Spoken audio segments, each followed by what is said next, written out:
नाथ अजर बिहारी। बहू जी बाबूजी।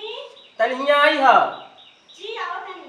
रघुकुल रीति सदा चली आई, प्राण जाए पर बचन न जाई। बैठा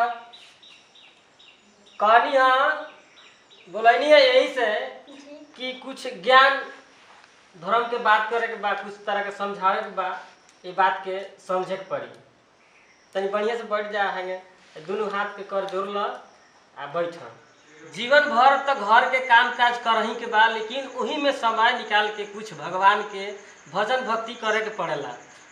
ई भजन भक्ति कई बहुत जरूरी होला। जैसे मनुष्य तन पावेला 84 लाख जोनी भ्रमण कैला के बाद एगो ई जीव एगो तन ई बनेला जौन की हमनी के मिलल बाटे। जैसे तू पौले बाड़ू, बड़ी भाग से तू नारी के रूप पौले बाड़ू, आ नारी लक्ष्मी के रूप होला। आ लक्ष्मी घर के इज्जत प्रतिष्ठा मान मर्यादा सब कुछ बना के नारिये रखेला। जैसे ई घर के सारा मान मर्यादा तोहरा बना के रखे के पड़ी आ वही हिसाब से चले के पड़ी। जैसे कि माता सीता अपना पति के साथ निभावे खातिर 14 बरस के वनवास कटली, राजपाट सुख सुविधा सारा त्याग के प्रभु श्री रामचंद्र जी के साथे 14 बरस जंगल में जाके अपना पति के सेवा कैली। तू सती वार्ता रही, पति वार्ता रही, वैसा ही हर नारी के पति वार्ता बने के चाहिए। जैसे सारा दुनिया के नारी अपना पति के बात मानेला, वैसा ही बहू तोहरो अपना पति के बात माने के पड़ी। समझ में आइल? जी बाबूजी। जहिया मार तहिया मछरी खियावेला जरूर, जहिया मार तहिया मछरी खियावेला। ले जा तनी बनावत तनी मसाला वसाला डाल के बढ़िया से। बाबूजी हाँ ए खाली देखत तनी रो खाली पोथी पत्र के फेर में रहेली हैं। हई कथी हई? ए कोची ह भीजल भीजल ले पता मछरी ह। मछरी हमारा घर में मछरी हटाओ ले जाओ। अरे तो साफ हमर घर ओए पगलाई दे तू मछरी ना खइबो। मछरी हई हमारा घर के तू टहस नहस क के साफ तू मने का कर ले सुनो बतिए तो सुनो का मने का सुनी हम तू मछरी मत खाइयो। का भाई बाबूजी? अलग से तनी के दोनों बकत होलसन। ई त सारा हमर धर्म कर्म नाश दलसन। ए तो मछरी मत खाइ, तू रसिए तनी सुख राशि अरे हई त हमारा साफ हई। रुक जा हम तो बाबूजी हमनी के बना के खा लेम सान। ए हमरा घर में ना ई सब ना चलेला। हमरा घर में मछली जड़ जवान पानी से हमनी के खा जड़ जवान के मुंह मारा, हम तो आनी के मुंह मारी, सारा जाने के मुंह मारी रे। टोला जवान में हमारी इज्जत प्रतिष्ठा बा, मान मर्यादा बा, सारा जजमान का हमर पिटा जाई होता था। बात समझसन हटाओ ना।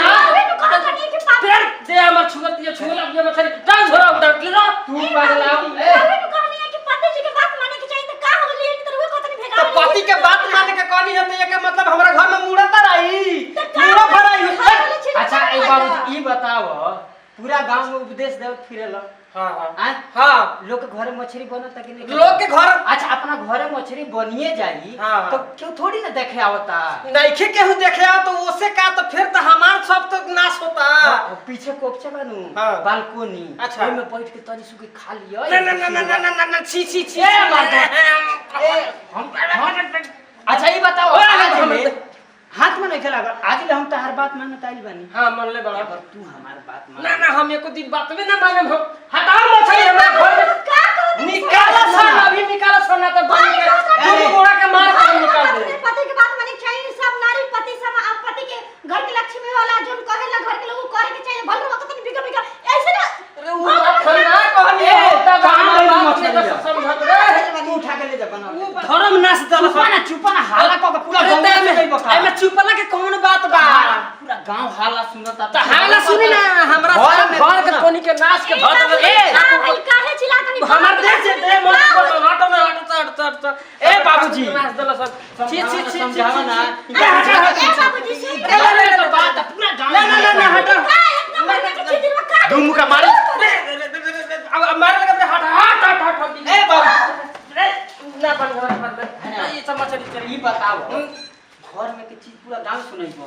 गांव से सुनवला से थोड़ी बा हम गद्दारी करी ना बेच साथ से वो खाइए वो तो का जे बेदवा में घुस जाता माने हम गद्दारी करी धोखेबाजी करी घर में पंडित जी घूम घूम के उपदेश देत फिरता रहे उनके घर में मछली के तरी बनता मछली करवाई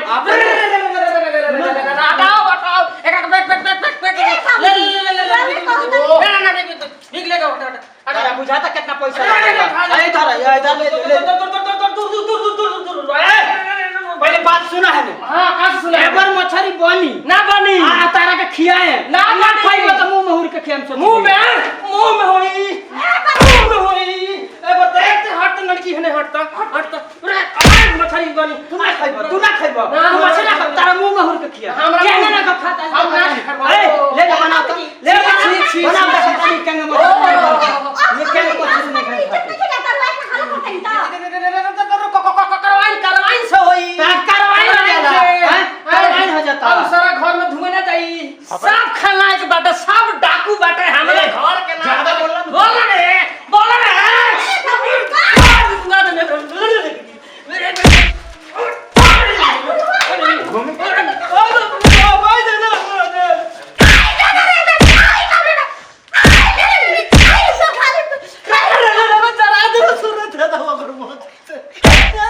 सात मुस खा के अब पिलाई में भोग के तारा मुंह में छुछ के खिया कुछ बताओ कुछ बताओ से खाता है चल मछली कहां गई आई बाप रे बाप जा रे कुछ बनाओ से खा अब हम तोरी के घर में ना रे दादा आई बाप रे तन बुलाओ सब के दे जा रे बेटा पतो बड़ा सो कि सब मुख में के धोख में ना